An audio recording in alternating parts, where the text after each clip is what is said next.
Today, I'm making Thai Drunken Noodles, or Pad Kee Mao. This is from my book, The Curry Guide Thai. You're gonna love it. This is an easy one. As you can see, I've got all my ingredients there. There aren't a lot of them, but they all go so well together. And I'll tell you a little bit about the dish as I cook it. You're gonna be able to make this in about 10-15 minutes. So it's a good one to know if you want to just have something you can make very quickly for you or you and your family or friends because it is so good. I'm gonna add about a couple tablespoons of oil to this very hot wok. And you might be able to see it there. This wok is smoking. That's what we want. We want the smoky flavor into the vegetables and the noodles as we make it. So I'm gonna add some shallots there. And we'll give that a nice stir. I'm just gonna let those cook in that hot oil for a minute or two until they begin to brown a bit. They're already beginning to brown. This is a very hot wok here. I'll tell you a little bit about Pad Kee Mao, or Drunken Noodles. It's been around for a long time, and whenever you make a recipe that's been around for a while, there's a good chance there's going to be a couple of stories about it. So try Drunken Noodles. The two stories I've heard about it that I think are the most common are one is a man came home from a pub one night, wanted to make himself some dinner, so he just found what he had in the cupboard and made it up, and there you had it. You had his drunken noodles, which he devoured and loved. I got 12 cloves of garlic there, and also some chilies. This is a hot one. I'm gonna put those in there now.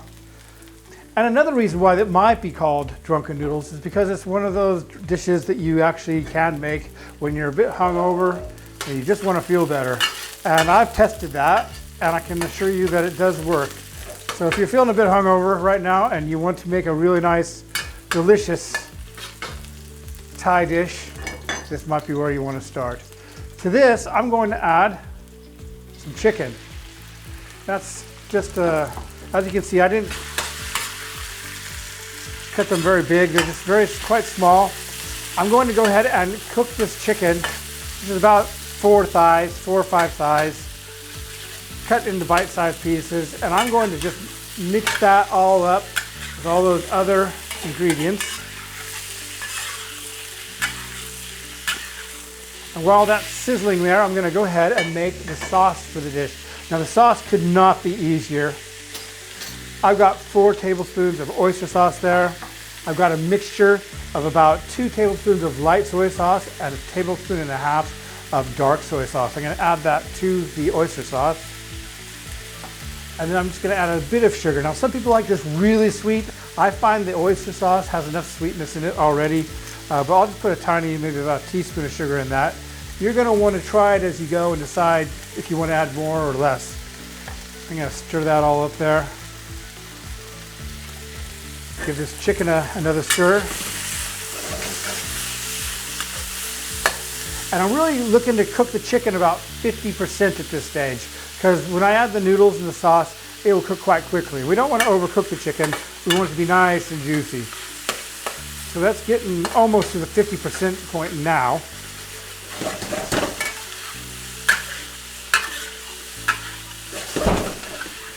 It's smelling so garlicky and nice. There we are. Okay, to that I'm going to add this sauce now. Put that in there.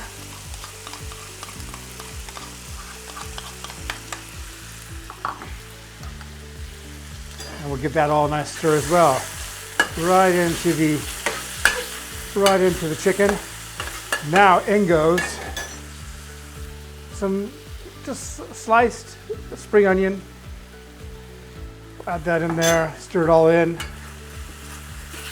We're adding this kind of late in cooking because we want it to still be a nice crisp. And then I've got some wide rice noodles. Now all I did is I soaked these noodles so that they're a little bit al dente. I think I soaked them for about 25 minutes. And there's still a bit of water in there, but I'm going to add whatever water's in there just from the noodles draining to this dish as well, because it will just become part of the sauce. And it is cooking on such a high heat there's some water there, that it will really cook down quickly anyway.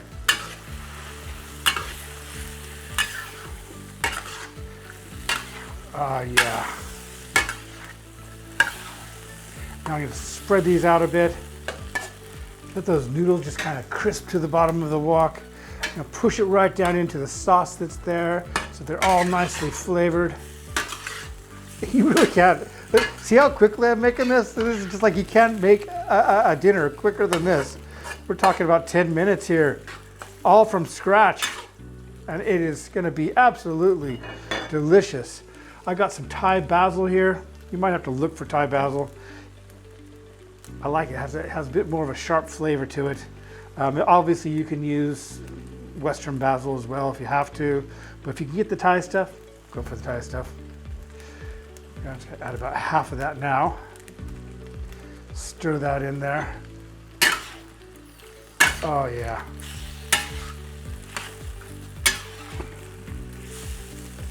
That is looking amazing. There you have it. I'm going to add a little bit right before I serve it. I'm going to add a little bit more basil, but that is the dish. That is easy, isn't it? And I hope you've enjoyed watching me make this. I hope you get a chance to try it yourself. I've got a lot more videos on the way, so be sure to subscribe if you're watching this on YouTube, and we'll see you next time. Thank you. If you're looking for a Thai dish that's wildly flavorful, a little fiery, and totally irresistible, you're in for a treat. Thai Drunken Noodles is Thai street food at its best. Offers big heat, big aroma, and big personality. You're gonna be able to make this in minutes, so why not give it a try soon?